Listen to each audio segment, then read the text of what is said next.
یہ اس کائنات کا سب سے بڑا جھوٹ ہے کہ کسی کو زبردستی مسلمان کیا جاتا ہے. ایسا ممکن نہیں ہے، ایسا ہو نہیں سکتا. میں نے 18-19 سال اس معاشرے میں گزارے، لیکن کبھی کسی نے اسلام کی دعوت دی ہی نہیں. ہمیں پتہ ہی نہیں تھا کہ اسلام کیا ہے، اسلام کے عقائد و نظریات، اس کی تعلیمات کیا ہیں.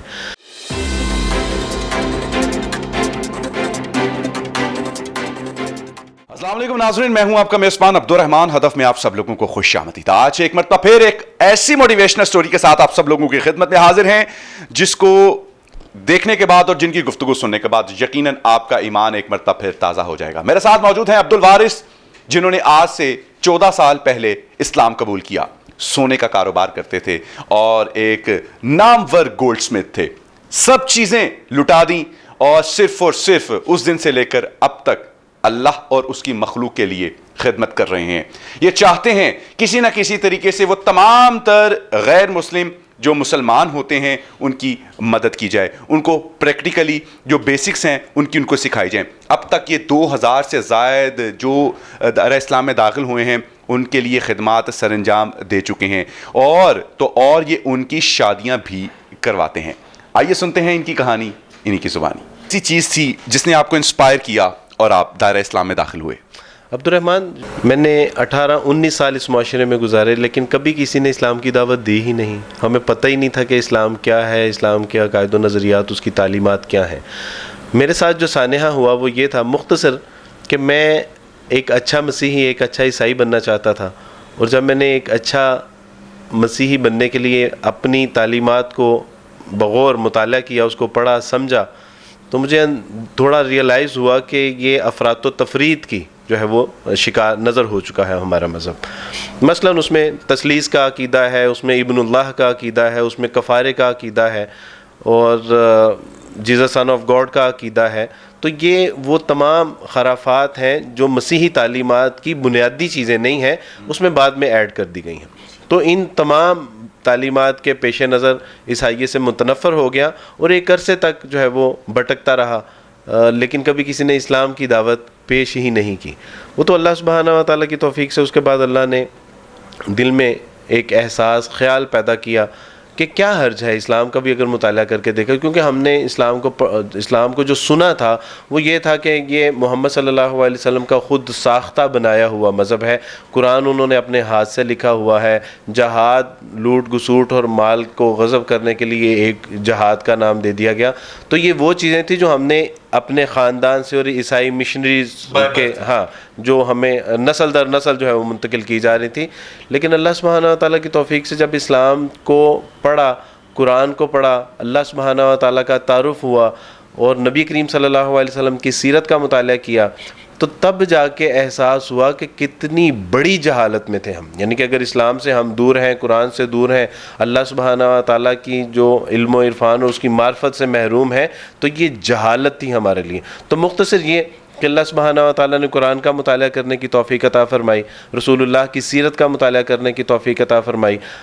اسلام میں جو عقائد، نظریات اور جو اس کی تعلیمات اور اس کے جو اخلاقیات کا جو تصور پیش کیا اللہ سبحانہ و تعالیٰ نے، پوری کائنات میں ایسا لطیف اور بہترین مذہب کہیں نہیں ہے. اس وقت انسان کسی بھی مذہب سے تعلق رکھتا ہو اور وہ جب مسلمان ہوتا ہے تو اسپیشلی خاندان کی طرف سے بڑا ایک پریشر ہوتا ہے، اور اگر وہ اس اقدام کو اٹھانا بھی چاہتا ہے تو وہ اس وجہ سے نہیں اٹھاتا کہ کہیں فیملی کو کوئی ڈیمیج نہ کرے، مجھے کوئی مار نہ دے، یا اس کو اس طریقے کے بہت سارے تحفظات ہوتے ہیں. تو آپ کو کس قسم کے تحفظات کا سامنا تھا شروع میں؟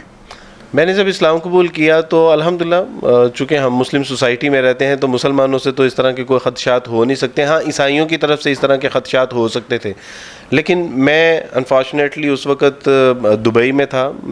Profession I was gold Smith, تو دبئی میں ہوتا تھا، تو میرے لیے کوئی اتنا مشکل مسئلہ نہیں تھا. ہاں، فیملی کی طرف سے جو ایک سوشل بلیک میل، جو ایموشنل بلیک میل انہوں نے ایک کیا، اس کا میں شکار ہوا. تو سوشل یا ہمارے معاشرتی جو ایک پریشر ہوتا ہے اس کی طرف سے اتنا خیر نہیں مجھے.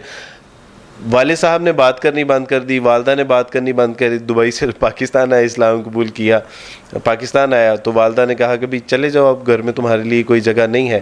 پر ہم یہ بات سنتے ہیں مختلف مذاہب سے کہ جبراً لوگوں کو جو ہے وہ مسلمان کروایا جاتا ہے, اسلام میں ان کو جو ہے داخل کروایا جاتا ہے.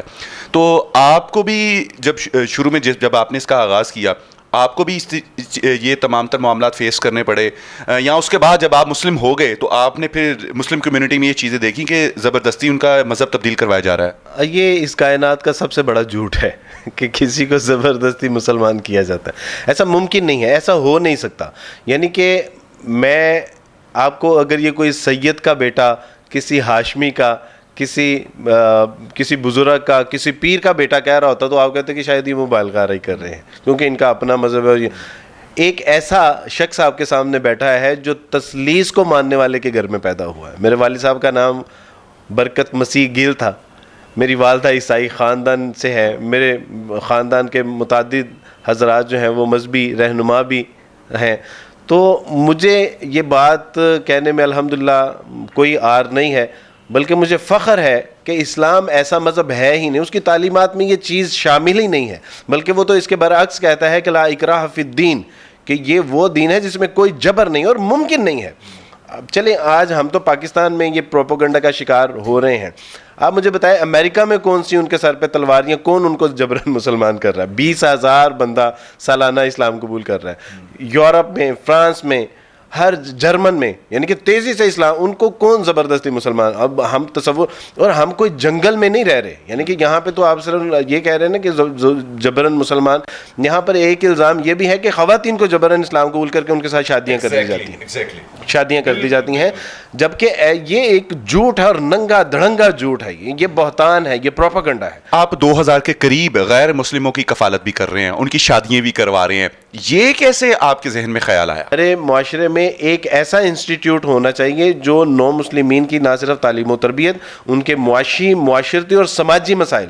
یعنی کہ جب میں نے اسلام قبول کیا تو 7 جگہ سے میں ریجیکٹ ہوا, یعنی کہ 7 جگہ سے ریجیکٹ ہوا اس لیے کہ یہ مسلمان, یہ تو نیو مسلم ہے, اس نے تو اسلام قبول کیا ہے لیکن اس کے خاندان والے عیسائی ہیں.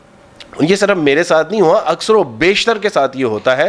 تو ہم نے ایک new Muslim family system develop کیا, یعنی کہ اسی ادارے, ہم نے سوچا کہ ایک ایسا ادارہ ہو جہاں پر ان کی تعلیم و تربیت کی جائے, ان کے معاشی, معاشرتی اور سماجی مسائل کو ہم بآسان طریق جو ہے وہ سولو کر سکیں, تاکہ یہ جو لوگ آ رہے ہیں ان کے لیے ہم اپنی باہیں کھولیں, ان کو اپنے سینے سے لگائیں. یہ جو آئسولیشن میں چلے جاتے ہیں ان کے لیے ہم جو ہے وہ ایک فیملی کا جو ہے وہ ماحول دے سکیں. ان کی شادی بیاہ میں ان کو گھروں سے نکال دیا جاتا ہے, ان کو شیلٹر دے سکیں, ان کے بچوں ڈسکنیکٹ ٹو ایجوکیشن ہو جاتے ہیں تو ان کو جو ہے وہ ہم ان کی تعلیم و تربیت کر سکیں, تاکہ یہ معاشرے میں ایک اچھے مسلمان, یعنی کہ ایک اچھا کارآمد فرد بن سکے, پریکٹیکل مسلم ہو. اس لیے ہم نے یہ ادارہ قائم کیا. تو اللہ کے لیے ہمارے معاشرے کو انصار مدینہ کا کردار ادا کرنا چاہیے. جس طرح جو ہے وہ مہاجرین جب مکہ سے ہجرت کر کے مدینہ گئے تو تمام صحابہ کرام نے ان کو اپنے سینے سے لگایا, اپنے گھر ان کے لیے کھولے, اپنے دلوں کے دروازے ان کے لیے کھولے اور ایک دوسرے کے بھائی بہن بن گئے, بھائی بند بن گئے. تو ہمیں بھی اس طرح کا جو ہے وہ انصار مدینہ کا کردار ادا کرنا ہے. اللہ سبحانہ و تعالیٰ نہ صرف اس سے ہماری دنیا اچھی فرما دیں گے, غیر مسلموں کو اسلام میں آنا آسان ہو جائے گا, جو لوگ اسلام قبول کر چکے ہیں ان کے لیے عافیت اور آسانی اور راحت کا سامان ہوگا, بلکہ ہماری بھی آخرت اچھی بن جائے گی. پریکٹیکل لائف میں کس طریقے سے انہوں نے آگے سروائیو کرنا ہے, یہ ادارہ ان کو ان کے پاؤں پر کھڑا کرنے کے لیے ہم وقت تیار ہے. اجازت دیجیے, فیڈ بیک کا, اپڈیٹ کا جو ہے انتظار رہے گا. اجازت دیجیے, اللہ حافظ.